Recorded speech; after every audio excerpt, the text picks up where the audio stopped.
Hi ಸ್ನೇಹಿತರೆ, ನಮಸ್ಕಾರ. ನಾವಿವತ್ತು ಮಾಡ್ತಾಯಿದ್ದೀವಿ ನಾಟಿ ಕೋಳಿ ನಾಟಿ ಸ್ಟೈಲ್ ಚಿಕನ್ ಕರ್ರಿ. ನಾವಿವತ್ತು ಈಗಾಗಲೇ ಕಟ್ ಮಾಡ್ಕೊಂಡಿರುವಂತಹ ಆನಿಯನ್ನ ಒಂದು ಬಾಣಲಿಗೆ ಎಣ್ಣೆ ಹಾಕ್ಬಿಟ್ಟು ಚೆನ್ನಾಗಿ ಫ್ರೈ ಮಾಡ್ಕೊತಾ ಇದ್ದೀವಿ. ಚೆನ್ನಾಗಿ ಫ್ರೈ ಮಾಡ್ಕೋಬೇಕು ಆನಿಯನ್ನ. ಮತ್ತು ಆವಾಗಲೇ ನಾವು ಶುಂಠಿ, ಬೆಳ್ಳುಳ್ಳಿ, ಪುದೀನ, ಕೊತ್ತಂಬರಿ ಸೊಪ್ಪು, ಟೊಮೆಟೊ, ಕೊಬ್ಬರಿ ಅದನ್ನು ಕಟ್ ಮಾಡೆಲ್ಲ ಇಟ್ಕೊಂಡಿದ್ವಿ. ಅದನ್ನು ಸ್ವಲ್ಪ ನಾವು ಫ್ರೈ ಮಾಡ್ಕೊಳ್ಳೋಣ. ಚೆನ್ನಾಗಿ ಘಮ ಬರೋವರೆಗೂ ಫ್ರೈ ಮಾಡ್ಕೋಬೇಕು. ನೋಡಿ, ಈ ರೀತಿ ತಳ ಅಂಟದೆ ಚೆನ್ನಾಗಿ ಫ್ರೈ ಮಾಡ್ಕೊತ ಇರಬೇಕು. ನೋಡಿ, ಎಲ್ಲ ಫ್ರೈ ಎಲ್ಲ ರೆಡಿ ಆಗಿದೆ. ಈಗ ಮತ್ತೆ ಇನ್ನು ಕೆಲವೊಂದು ಐಟಮ್ಗಳು ಹಾಕ್ಕೊಳ್ಳೋಣ. ಹುರಿಗಡಲೆ, ಗೋಡಂಬಿ,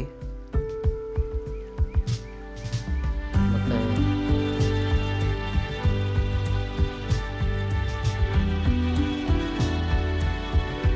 ಗಸಗಸೆ, ಏಲಕ್ಕಿ ಸ್ವಲ್ಪ, ಚಕ್ಕೆ, ಲವಂಗ, ಕಾಳು ಮೆಣಸು ಇವೆಲ್ಲ ಹಾಕ್ಕೋಬೇಕು. ಎಷ್ಟು ಬೇಕೋ ಅಷ್ಟು ಹಾಕ್ಕೊಳ್ಳಿ, ಜಾಸ್ತಿ ಆದರೆ ಚೆನ್ನಾಗಿರಲ್ಲ. ಮತ್ತು ಕಲರ್ಗೋಸ್ಕರ ಬೆಳಗ್ಗೆ ಮೆಣಸಿನ್ಕಾಯಿ ಇದೆಲ್ಲ ಹಾಕ್ಕೊಂಡು ಮತ್ತು ಆವಾಗಲೇ ಫ್ರೈ ಮಾಡ್ಕೊಂಡಿರೋ ಮಸಾಲೆನ ಚೆನ್ನಾಗಿ ರುಬ್ಕೋಬೇಕು.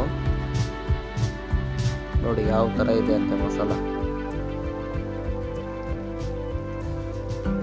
ಚೆನ್ನಾಗಿ ನೈಸಾಗಿ ರುಬ್ಕೋಬೇಕು ಮಸಾಲೆನ. ಮತ್ತು ಇನ್ನೊಂದು ಬಾಣಲಿಗೆ ಆಯಿಲ್ ಹಾಕ್ಕೊಂಡು ಆನಿಯನ್ ಸ್ವಲ್ಪ ಹಾಕ್ಕೊಂಡು ಚೆನ್ನಾಗಿ ಫ್ರೈ ಮಾಡಿಕೊಂಡು ಈಗ ನಾಟಿ ಕೋಳಿ ಚಿಕನ್ನ ಸೇರಿಸ್ತಾ ಇದ್ದೀನಿ. ಅದಕ್ಕೆ ಅರಿಶಿನ ಪುಡಿ ಮತ್ತು ಉಪ್ಪನ್ನು ಹಾಕ್ಕೊಂಡು ಒಂದು ಅರ್ಧ ಗಂಟೆ ಬೇಯಿಸ್ಕೋಬೇಕು ಫ್ಲೇಟ್ ಮುಚ್ಚಿಬಿಟ್ಟು. ಅವಾಗ ಯಾಕಂದರೆ ಸಾಫ್ಟಾಗಿ ಬರುತ್ತೆ.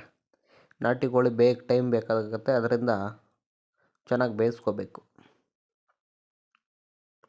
ನೋಡಿ ಯಾವ ರೀತಿ ಪೀಸ್ ಇದೆ, ಹೆಂಗೆ ಕಾಣಿಸ್ತಾ ಇದೆ ಅಂತ. ನೋಡಿ, ಎಲ್ಲ ಉಪ್ಪು, ಅರಿಶಿನ ಪುಡಿ ಹಾಕ್ಕೊಂಡು ಒಂದು ರೌಂಡು ಕಲಿಸ್ಬೇಕು. ಚೆನ್ನಾಗಿ ಮಿಕ್ಸ್ ಮಾಡಬೇಕು.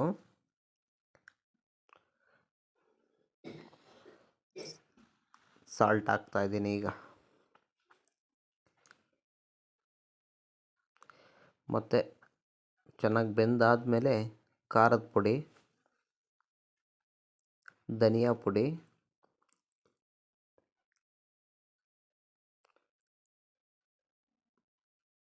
ಗರಂ ಮಸಾಲೆ,